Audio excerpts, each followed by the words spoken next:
but besides the money, what does this symbolize for you, this contract with the 49ers? Oh, what do you mean? What does it symbolize to you? What does it mean? Uh, besides the money, I just love the game. I love being out here. I love this team, the coaching staff, and what we have here as an organization.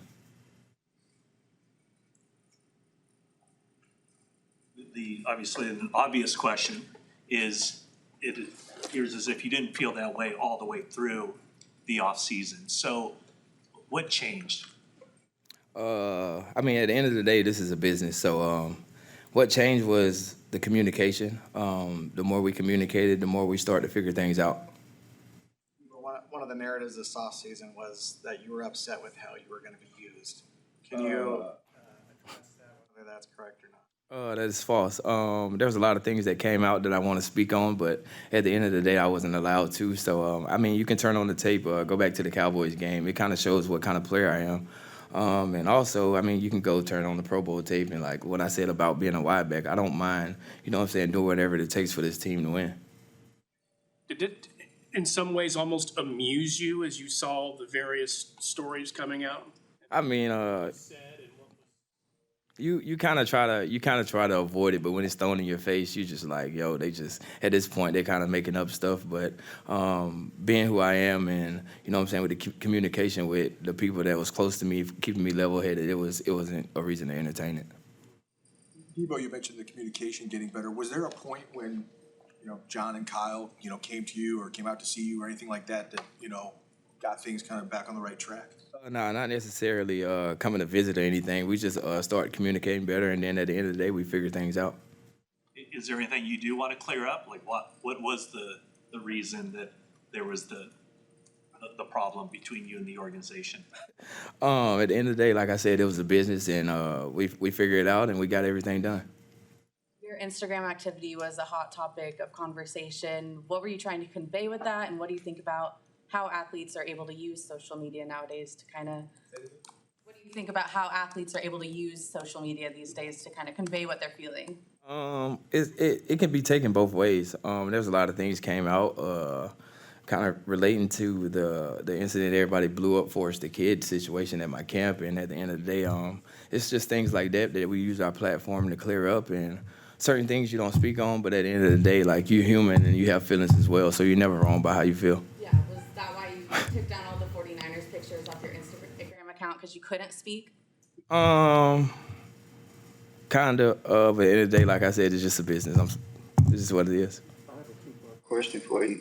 Why do you think the NFC West is so competitive? That's the first question. I think this is where all the dogs at, for real. I just think this is where the best ball is. And also my second question, if everybody stays healthy in the NFC West, do you think one of the teams out here will be playing in the Super Bowl this coming season? That's the number one goal here, and that's the plan. Every year we go out there, and as you can see, how we practice is how we're trying to play, and that's just a physical ball game that we just want to continue to play. Thank you. Deebo, you have a unique skill set, and the 49ers used you last season in very unique ways. How much did you enjoy that part of it, being, you know, what some people would call a unicorn? You know, there's only one of you out there. I really did. Like I said, I'm a team first player, so I remember Kyle coming to me and was like, yo, Deebo, you mind running the ball a little bit this week? I was like, well, you know me, at the end of the day, it's whatever it takes. I'm pretty good with the ball in my hands, and he figured out ways to do it, and we just excelled in it week by week. It just got better. Trent and some other people, Michael Irvin, have said that they, you know, spoke with you throughout this process. How much did you bounce ideas off of that? What was maybe some of the best advice you got? Forrest Trent, it's kind of like my big brother. He just told me to stay level-headed. Everything's going to work out. And there's a time where I spent like a week with Trent just chilling, just hanging around, just to keep my mind off a lot of things. And so that kind of helped me a lot. Saw that wide receiver market just absolutely blow up. And it was just one guy after another. Was that a difficult time for you to see before the draft, after the draft, heck, it's even as late as last week, all these guys getting rewarded and signing extensions while you were still kind of in limbo a little bit? No, I have really good people around me that kind of keep me level-headed and was like, your time is coming, so I was patient as it can be. Aside from Trent, were a lot of teammates in your ear? Or just checking in on how you were doing? Oh yeah. Trey, of course, he was definitely calling here and there. I was like, "Yo, Deebo, how you doing?" I'm like, "I'm good, bro." And he was like, "What's going on?" I was like, "Bro, we'll figure it out. Whenever we figure it out, we'll be back to work." Was yesterday that like he reaffirmed to you that the relationship between you and Kyle was pretty special. Right. How special is that relationship, and how much did that help in getting something done? I think it all started for me with Kyle at the Senior Bowl, kind of getting a feel of who he was, and Kyle, I can't even explain our relationship. It's just crazy. Like, there's not a day I don't go in there and talk to him, or whenever he's in the off-season in San Diego at his other beach house or whatever, he'll FaceTime me on the water. It's just that kind of relationship I have him outside. I mean, it's not necessarily about football. It's just about life. How would you characterize your relationship with Trey? Say it again. How would you characterize your relationship with Trey?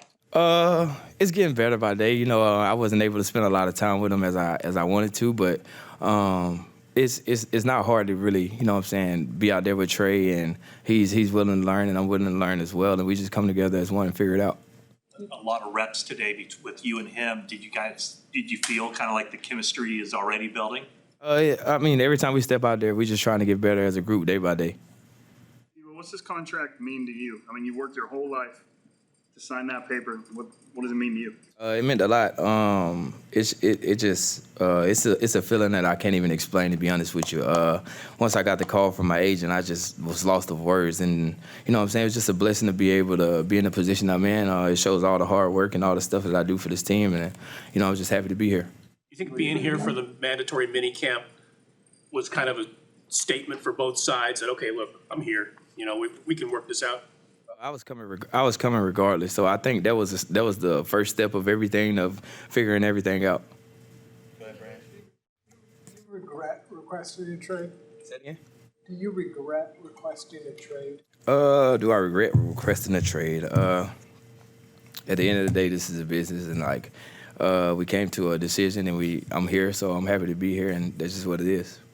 This was your first kind of like going through the business aspect of this. What did you learn from this process that you'll take with you in the future? You just got to be patient. Be patient, communicate. Everything is not going to happen as you want it to at first, and it's like, this is probably one of the stressful weeks I ever been a part of in my life. How did you handle that stress? What did you do to get it?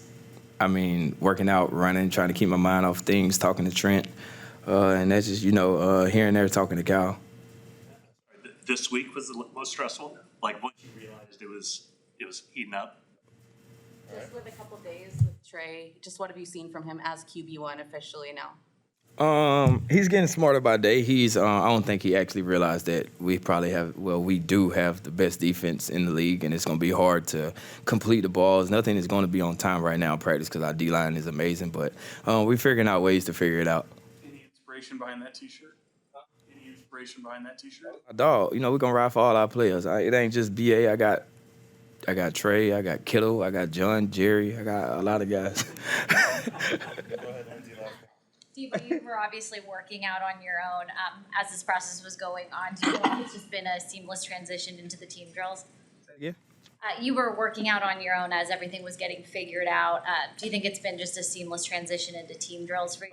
As far as that goes, I was just keeping myself in the best shape possible to be able to go out here and practice whenever the time comes. And as you see, like they're not just throwing me out there in the fire and get a million reps a day. It's kind of a build up, so I'm pretty comfortable where I'm at right now.